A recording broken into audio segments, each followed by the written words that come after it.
Hi அஸ்லாம் வலைக்கம். Welcome to my channel ground Paradise. இன்றைக்கி நம்ம சேனலில் ஒரு சூப்பரான குட்டீஸ்க்கு பிடிச்ச சாக்லேட் கேக் எப்படி பண்ணலாங்கிறத பார்த்துடலாம். 1 hour இருந்தால் போதுங்க. இதுக்கு வந்து முட்டை தேவையில்லை, அவன் தேவையில்லை, முக்கியமாக இதுக்கு சுகரே தேவையில்லை. ஜஸ்ட் வந்து போர்பான் பிஸ்கெட் இல்லைனா எனி அதர் சாக்லேட் பிஸ்கெட் இருந்தாவே போதுமானது. உங்களுக்கு சூப்பராக வீட்லேயே இப்போ சூப்பரான ஸ்பாஞ்சி கேக் பண்ணிடலாம். நம்ம சேனலை ஃபஸ்ட் டைம் பார்க்க தான் மறக்காமல் சப்ஸ்கிரைப் பண்ணுங்கள். வாங்க வீடியோக்குள்ளே போகலாம்.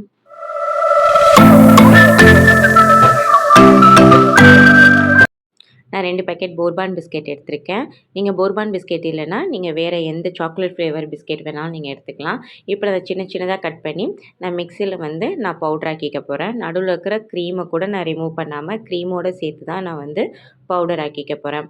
இது கூட வந்து சுகரோ இல்லை பட்டரோ இல்லை எக்கோ எதுவுமே சேர்க்க வேணாம். ஜஸ்ட்டு பிஸ்கெட்டை மட்டும் நல்லா மிக்சியில் வந்து ரொம்ப ஃபைன் பவுடராகவும் இல்லாமல் ரொம்ப கொரண்டும் இல்லாமல் மீடியம் ஸ்டேஜில் இந்த மாதிரி நம்ம வந்து நுணுக்கிக்கலாம். இப்போது இது எல்லாத்தையுமே ஈவனாக நம்ம கட்டிய முட்டியே இல்லாமல் இருக்கான்னு செக் பண்ணிவிட்டு இது கூட வந்து 1 டேபிள் ஸ்பூன் அளவுக்கு நான் வந்து பேக்கிங் பவுடர் எடுத்திருக்கேன். இல்லைனா 3/4 டேபிள் ஸ்பூன் கூட நீங்கள் எடுத்துக்கோங்க. அது கூட வந்து 1/4 டேபிள் ஸ்பூன் அளவுக்கு பேக்கிங் சோடா எடுத்திருக்கேன். பேக்கிங் சோடா இல்லைன்னா ஒன்றும் பிரச்சனை இல்லை. நீங்கள் வந்து ஈனோ அப்படி இல்லைன்னா நீங்கள் எலுமிச்சை சாறு கூட நீங்கள் சேர்த்துக்கலாம். இப்போது 1/2 டம்ளர் அளவுக்கு நான் காய்ச்சின பாலை கொஞ்சம் கொஞ்சமாக சேர்த்து நல்லா வந்து கட்டிய முட்டியே இல்லாமல் நல்லா வந்து கலக்கிக்கிறேன். இது அப்படியே வந்து நீங்கள் கலக்க உங்களுக்கு நல்ல க்ரீமியாக உங்களுக்கு வந்து ஒரு பேட்டர் கிடைக்கும். கொஞ்சம் கொஞ்சமாக பால் ஊற்றி கலந்துக்கோங்க. ரொம்ப தண்ணியாகிடக்கூடாது, ரொம்ப திக்காகவும் இருக்கக்கூடாது. ரொம்ப திக்காக இருந்திங்கன்னா அந்த ஸ்பாஞ்சினஸ் கிடைக்காது.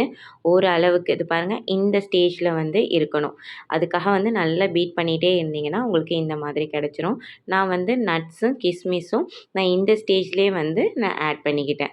இல்லை நீங்கள் மேலே தூவின மாதிரி தான் இருக்க உங்களுக்கு பிடிக்கும்னு சொன்னால் நீங்கள் ஃபைனலாக நீங்கள் வந்து லாஸ்ட் ஸ்டேஜில் வந்து நீங்கள் தூவிக்கலாம். அது எப்போங்கிறத நான் சொல்கிறேன்.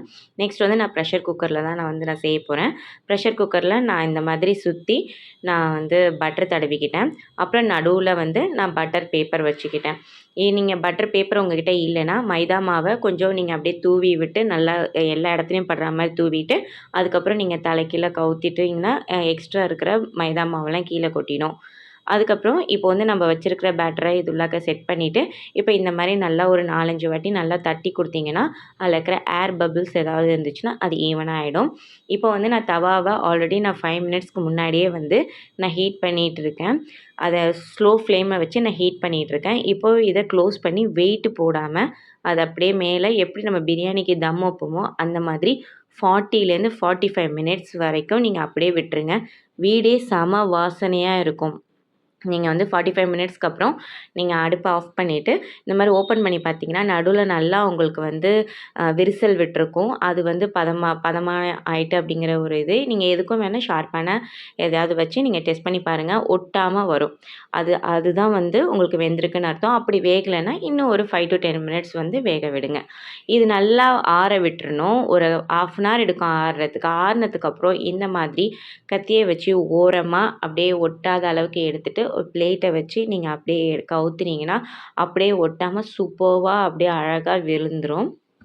இது நீங்கள் பட்டர் பேப்பர் வைக்கலண்டாலும் நீங்கள் மைதா வச்சு இல்லைனா வேறு கோதுமை மாவை தூவி விட்டு செஞ்சாலும் இந்த மாதிரி அழகாக ஒட்டாமல் கிடைக்கும். இப்போ வந்து நம்ம அப்படியே வந்து எடுத்துகிட்டு நம்ம திருப்பி போட்டு பார்க்கும்போது பாருங்கள் எவ்வளோ சாஃப்டாக இருக்குன்ட்டு. நான் வந்து நினைக்கவே இல்லை இவ்வளோ சாஃப்டாக இருக்கும்னு. மேலே உள்ள லேயர் வந்து கொஞ்சம் கிறிஸ்பியாக இருக்கும். ஏன்னா வந்து சாக்லேட் அதோட க்ரீம்லாம் இருக்கு இல்லையா, ஸோ அதனால் கொஞ்சம் கிறிஸ்பியாக இருக்கும். அதுதான் இதுக்கு உண்டான டேஸ்ட்டே. கண்டிப்பாக நீங்கள் வீட்டில் ட்ரை பண்ணி பாருங்கள். எனக்கே ரொம்ப எக்ஸைட்டடாக இருந்துச்சு. உண்மையிலேயே நான் தான் செஞ்சேனா ஏன்னா ஃபர்ஸ்ட் டைம் நான் வந்து அவன் இல்லாமல் செஞ்சேன். வேறு லெவல் டேஸ்ட்டு. நல்லா எவ்வளோ ஸ்பாஞ்சியாக இருக்குது பாருங்களேன். அப்படியே அவ்வளோ சூப்பர்வாக இருந்துச்சு. ஸோ கண்டிப்பாக நீங்களும் வீட்டில் ட்ரை பண்ணி பாருங்கள். நம்ம சேனலில் ஃபர்ஸ்ட் டைம் பார்க்குறதா மறக்காமல் சப்ஸ்கிரைப் பண்ணுங்கள். பிடிச்சிருந்தால் லைக் பண்ணுங்கள். பக்கத்தில் இருக்கிற பெல் ஐக்கான் கிளிக் பண்ணுங்கள். மறக்காமல் ஷேர் பண்ணுங்கள். தேங்க்ஸ் ஃபார் வாட்சிங்.